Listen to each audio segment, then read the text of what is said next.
Meu nome é Ivone Zegger, eu sou advogada, especialista em direito de família e direito sucessório e hoje nós vamos falar sobre herança, um assunto muito interessante e todos têm dúvidas, então vamos a elas. A lei é muito clara. O artigo 1829 do Código Civil, ele dá a vocação da herança. O que significa? Ele vai dizer quem são os herdeiros de alguém que venha a falecer. Em primeiro lugar, portanto, nós temos os herdeiros necessários. Os herdeiros necessários, quem são eles? Então, primeiro da linha, que vai se verificar se você, ou melhor, a pessoa que faleceu tem descendentes. Quem são os descendentes? Em primeiro lugar, filhos. Na falta de filhos, os netos, e até na falta de netos, os bisnetos. Esta é a primeira linha. Em seguida, na falta dos descendentes, em seguida você vai para os ascendentes. Quem são? São os pais, na falta de pais, avós, e até na falta de avós, bisavós. Esta é a linha. Sempre um na falta do outro. E em seguida eu posso explicar o que significa isso. E lembrando sempre o cônjuge ou também o companheiro que sempre estará na ordem da vocação hereditária em conjunto com descendentes ou na falta de descendentes com ascendentes. Então, quando você não tem herdeiros necessários, e quando eu digo herdeiros necessários, são herdeiros que nós até chamamos de obrigatórios. Portanto, se você tem, como eu estava explicando, se você tem descendentes que são seus filhos, se você tem filhos, você, portanto, não pode deixar nada para seus pais dentro da vocação hereditária. Por quê? Os filhos, os descendentes, na linha sucessória, vêm em primeiro lugar. Portanto, se você tem filhos, mesmo tendo pais vivos, ou avós, ou até tios, irmãos, eles nada receberão. Em primeiro lugar, a lei chama, eu vou repetir, os descendentes, na falta dessa classe de herdeiros que são necessários.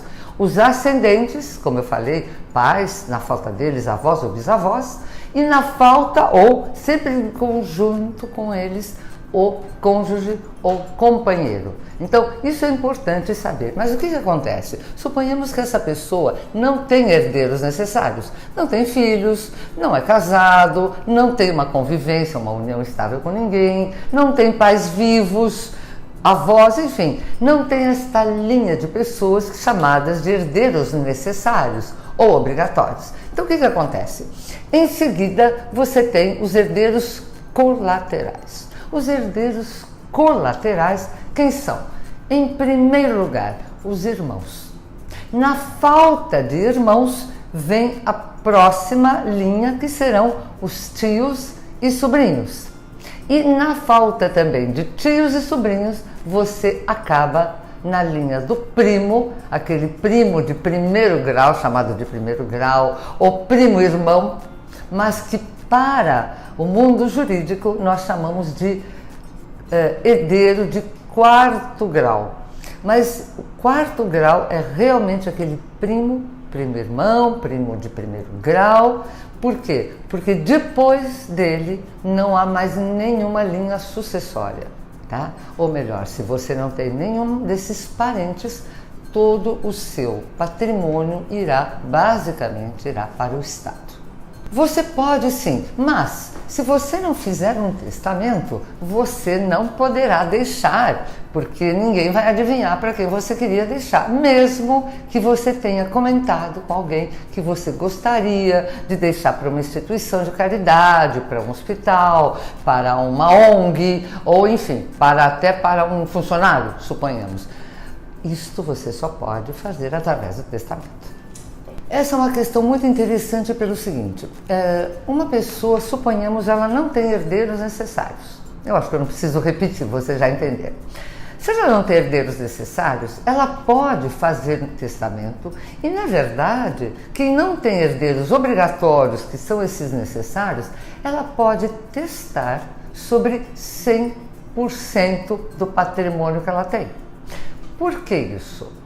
Quando a pessoa, e a lei é muito clara nisso, quando a pessoa que faleceu tem herdeiros necessários, tem herdeiros obrigatórios, que podem ser, repito, netos, se não tem filhos, que pode ser o cônjuge, que pode ser o avô. Se essa pessoa tem herdeiros necessários enquanto vivo, ela pode sim fazer um testamento, mas ela pode testar somente sobre 50% do seu patrimônio. O que significa? Ela deseja, por exemplo, deixar alguma coisa para uma tia que mora longe, para uma instituição de caridade, para uma pessoa que ajudou um funcionário, uma pessoa que o ajudou ou a ajudou durante um tempo da sua vida, enfim. Você só consegue fazer isso se você realmente fizer um testamento. Mas a pergunta, poxa, mas eu tenho herdeiros necessários, ou eu não posso, será que eu não posso deixar tudo somente para uma pessoa? Eu posso escolher, uma questão muito interessante, será que eu posso escolher um filho meu, porque eu não gosto do outro filho, ele não me dá bola, é só um ou uma filha que me ajuda. Eu posso deixar tudo para ela? Eu já estou me adiantando as questões. Você não pode deixar tudo só para essa sua filha, por exemplo, porque você discutiu com seu filho, não gostou de alguma coisa que ele tenha feito. Não. Como você tem herdeiros necessários, por exemplo, esses 2 filhos, você não pode só deixar o seu patrimônio inteiro para um, mas você pode, quando tem esses herdeiros obrigatórios, você pode destinar 50%, se você quiser, só para um. Então, o que vai acontecer? Com o seu falecimento, vai se abrir a sucessão, vai se verificar qual é seu patrimônio. Você fez um testamento e no testamento você disse, bom, eu deixo, vou dar um exemplo, eu deixo metade do meu patrimônio eu deixo para, por exemplo, minha filha.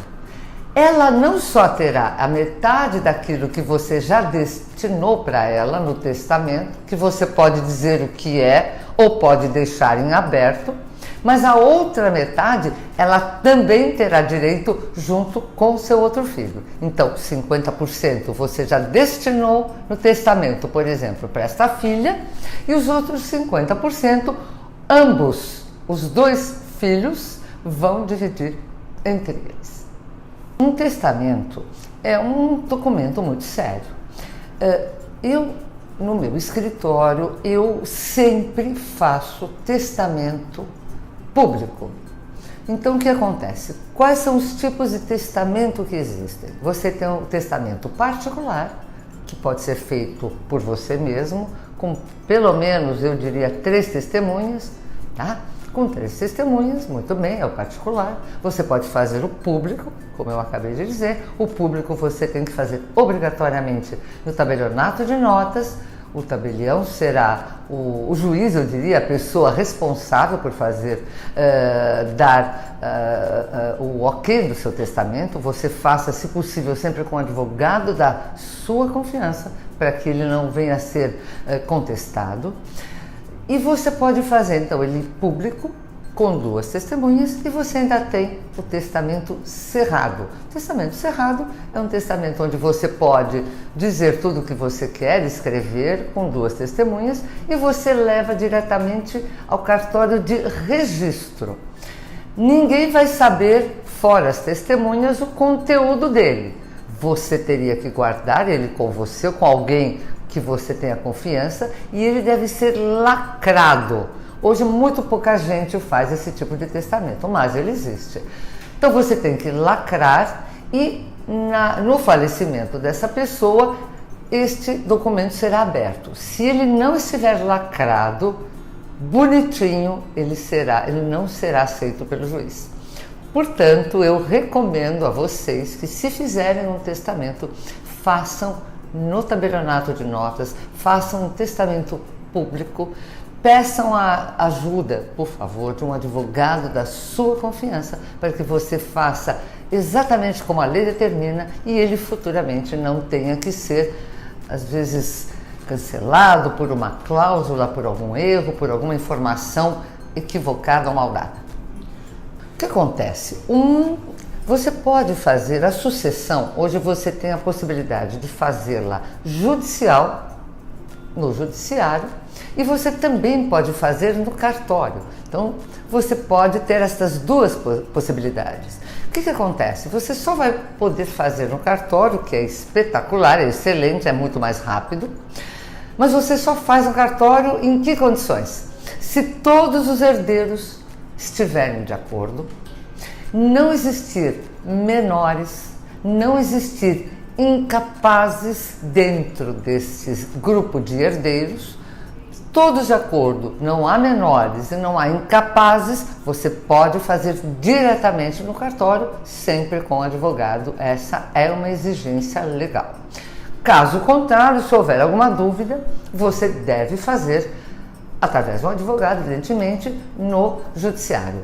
Se você, no decorrer do processo, você sentir que alguma coisa não está certa, ou porque vocês todos estão com um advogado só, ou porque alguma dúvida em relação ao inventariante, o inventariante não está sendo correto, ou está falhando, vocês podem judicialmente ingressar com pedido de troca de inventariante. Você pode dizer, olha, estão esquecendo um patrimônio. Quer dizer, você tem formas de se manifestar durante o processo. Claro, você pode fazer isso, mas suponhamos que terminou o processo, a sucessão. Acabou, foi verificado que havia bens a partilhar, verificou-se que haviam dívidas também, essas dívidas foram também verificadas, divididas, pagas, mas como se tivesse faltado algum bem. Suponhamos que alguém esqueceu que havia na Amazônia, tinha um terreno na Amazônia, por exemplo, e só lembraram 2, 3 anos depois. Então, claro, você pode abrir, isso nós chamamos de sobrepartilha, e ela pode ser judicial ou extrajudicial, você pode fazer no cartório. Então, sempre há possibilidade de fazer. Evidentemente, a lei não socorre a quem dorme, ou melhor dizendo, ou você observa as coisas num tempo determinado, ou senão, pode ser que você já não tenha possibilidade, não tenha mais direito a ingressar para solicitar o seu direito. Antes de mais nada, se ele está casado, ele terá direito à herança, se estiver casado. Se estiver separado de fato ou divorciado, evidentemente, vai se verificar o quê? No divórcio, houve a partilha de bens? Se não houve a partilha de bens, esta pessoa vai ingressar como herdeira porque não houve a partilha durante o divórcio. Ou não houve a partilha quando houve a separação de fato, que seria como se fosse uma separação de corpos, as pessoas acho que entendem melhor. Então elas se separaram, mas não fizeram o processo, ou muitas pessoas estão em separação judicial e tampouco fizeram o divórcio, e tampouco fizeram a partilha dos bens a que ambos tinham direito. Neste momento, se a pessoa, uma delas, vier a falecer, ela poderá ingressar. Por quê? Porque ela era cônjuge ou também se estava em união estável. A questão da união estável é outra. Eu acho interessante informar vocês que o cônjuge que está casado simplesmente não precisa provar que está casado porque ele tem a certidão de nascimento, ou perdão, de casamento. Com a certidão de casamento, ele prova que está casado, ele vai provar que tem um regime de bens, que pode ser comunhão parcial, comunhão universal de bens, ou, enfim, separação total de bens. As pessoas escolhem o seu regime de bens. Quando houver, então, falecimento de um dos cônjuges, vai se abrir a sucessão e este cônjuge casado vai se verificar qual era o regime de bens e aí vai haver a partilha em relação a isso. Quem está numa união estável já é diferente. Ela pode estar durante muitos anos, não importa o tempo. Vamos lembrar que a união estável, ela requer, para que ela seja reconhecida, ela requer que você tenha convivência pública, contínua e duradoura. Se você realmente provar ao juiz, e essa é a diferença do casamento e da união estável, você deverá provar em juízo, a rigor, que você está numa união estável, porque você tinha uma convivência pública, todos sabiam, não era nada escondido, uma convivência pública contínua, você não separou, voltou, separa, volta, não houve estas questões, que isso é importante, senão não há o reconhecimento, e também ela foi duradoura, ela teve um tempo, não existe um tempo previsto em lei, mas existe um tempo que o juiz vai analisar através do quê? Através das provas que você vai demonstrar. Quais são essas provas? Você pode, por exemplo, você pode ter uma escritura de união estável. Se você tiver uma escritura feita por um advogado no cartório de notas, você prova que você estava desde do ano X, você estava numa união estável com seu companheiro e ele é um documento que terá validade jurídica. Caso você não tenha, você também pode provar através de testemunhas, através de fotos, de viagens, enfim, documentos, convivência, morando sobre o mesmo teto ou não. Isso tudo é importante, mas lembrando, o casamento você prova com a certidão de casamento. A união estável você deve provar através de uma série de provas e documentos e vai depender do juiz entender e aceitar. Essa é uma pergunta que ainda as pessoas fazem porque muitos desconhecem que desde a Constituição de 1988, que é a nossa Constituição, não existe mais a alegação, inclusive com o Código Civil de 2002, nosso último Código Civil, não há mais a distinção de filhos. Filhos são todos iguais, então você não vai distinguir como filho bastardo, que se falava antigamente, o filho adotivo, o filho havido por inseminação artificial, filho natural, enfim. Estas denominações não existem mais. Filho é sempre filho, ele não terá mais nenhuma conjectura, nenhum adjetivo para dizer de que forma ele foi havido pelo casal, tá? Então isso é importante. Portanto, este filho que pode ter acontecido do filho ter acontecido no casamento, ou um filho fora de um casamento, ou um filho adotado, enfim. Estas pessoas terão direito absolutamente igual como todos os outros filhos, tá? Isso é muito importante. A exclusão, você tem duas possibilidades de excluir um filho de uma herança.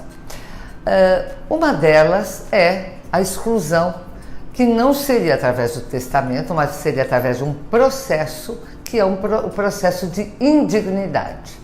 Então, a pessoa, eu vou dar um exemplo que todas as pessoas, inclusive a maioria das pessoas conhecem, que foi o caso da Richthofen, quando ela foi inclusive acusada de ter preparado todo o assassinato dos pais. E na ocasião, depois, quando ela já estava cumprindo pena, o irmão entrou com um processo de indignidade em relação a ela, a irmã, e foi aceito pelo tribunal. Então ela é indigna de receber a herança que os pais deixaram para os filhos depois do falecimento. Então a indignidade ela só vai acontecer num processo que se faz ou durante a vida da pessoa, suponhamos, principalmente se um filho, por exemplo, atentou contra a vida do pai, ou da mãe, ou dos irmãos, ou de filhos. Estas são as questões que levariam a um processo de indignidade e, se for provado, realmente essa pessoa pode ser retirada do processo. A outra forma que você tem é, no testamento, você informar no testamento que, por razões que só a lei vai determinar, então eu sempre peço para que você consulte um advogado da sua confiança para saber que se você fizer um testamento e você não quiser que um dos seus filhos, por motivos claros, atentou contra a vida sua, da sua família, enfim, coisas muito graves, você pode no testamento informar que você não deseja que aquela pessoa, que aquele seu filho, seja herdeiro. O que vai acontecer? No seu falecimento, os outros herdeiros deverão confirmar que aquela informação é verídica. Porque se não houver consenso dos outros herdeiros, que aquela informação que você deserdou aquele filho por tais e quais motivos, se isso não for confirmado, este filho será herdeiro normalmente. Com certeza, os herdeiros, eles herdam bens, patrimônio, herdam dívidas também. O que acontece? O que precisa se saber, isso é importante, se alguém faleceu e deixou dívidas, os herdeiros não precisarão colocar a mão, que a gente chama, não vão pôr a mão no próprio bolso para pagar as dívidas daquele que faleceu. Isso é importante. Então, o que significa? Quem faleceu deixou, suponhamos, um patrimônio, mas ao mesmo tempo ele deixou dívidas. Se essas dívidas, vai ser verificado o que se deixou de patrimônio. Se o patrimônio conseguir pagar essas dívidas, muito bem. Se sobrar, ótimo, será dividido entre os herdeiros. Se não sobrar, o que vai acontecer? Ninguém receberá nada nesta sucessão, desta herança, mas também ninguém precisará colocar a mão no próprio bolso. A herança, nós sempre dizemos, juridicamente falando, nós sempre dizemos que a herança, as dívidas não ultrapassam as forças da herança. O que há de herança deverá ser utilizado para pagar as dívidas. Aquilo que não, se não sobrar e as dívidas não forem pagas, lamenta-se, mas os herdeiros não precisarão arcar com as dívidas.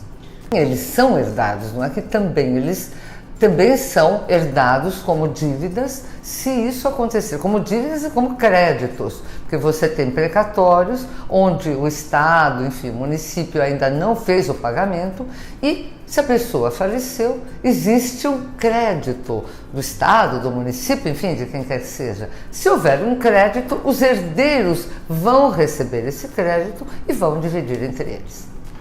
O patrimônio virtual ainda é alguma coisa realmente que as pessoas se preocupam muito. Nós temos que distinguir um pouco as coisas, porque você pode ter uma conta, por exemplo, no Facebook, no Twitter, onde quer que seja. É uma conta pessoal, ou pode ser até uma conta da sua empresa, mas, evidentemente, o que acontece? Se ela não gera dividendos, se ela não gera comércio, fica um pouco difícil você ficar com a conta que era de outra pessoa. Você ou tem a sua no seu Facebook, Instagram, enfim, ou a outra, ela simplesmente pode ser cancelada. Você pode pedir àqueles que gerenciam essas contas para que cancelem, porque essa pessoa não existe mais. Agora, se você tem um comércio online, se você tem realmente alguma coisa que seja um negócio, ou que você tenha, por exemplo, hoje você tem as criptomoedas, você tem o Bitcoin, mas evidentemente a criptomoeda, o Bitcoin, ele é o valor. Se você tem, por exemplo, no caso, a chave privada, você detém a chave privada, perfeitamente, ela é sua, ou ela é passada para um herdeiro, aquele que deixou, vai passar para os seus herdeiros, ele faz o que ele quiser. Ou se você tem um negócio e você administra esse negócio e veio a falecer, evidentemente os seus herdeiros podem continuar. Mesmo porque qualquer negócio, hoje você precisa de um contrato, você tem tributos, você tem créditos, débitos, você tem negociações. Então, tudo isso, quando se abre a sucessão, quando o detentor falece, abre-se a sucessão e estas coisas deverão ser informadas no inventário para que se faça a devida divisão patrimonial.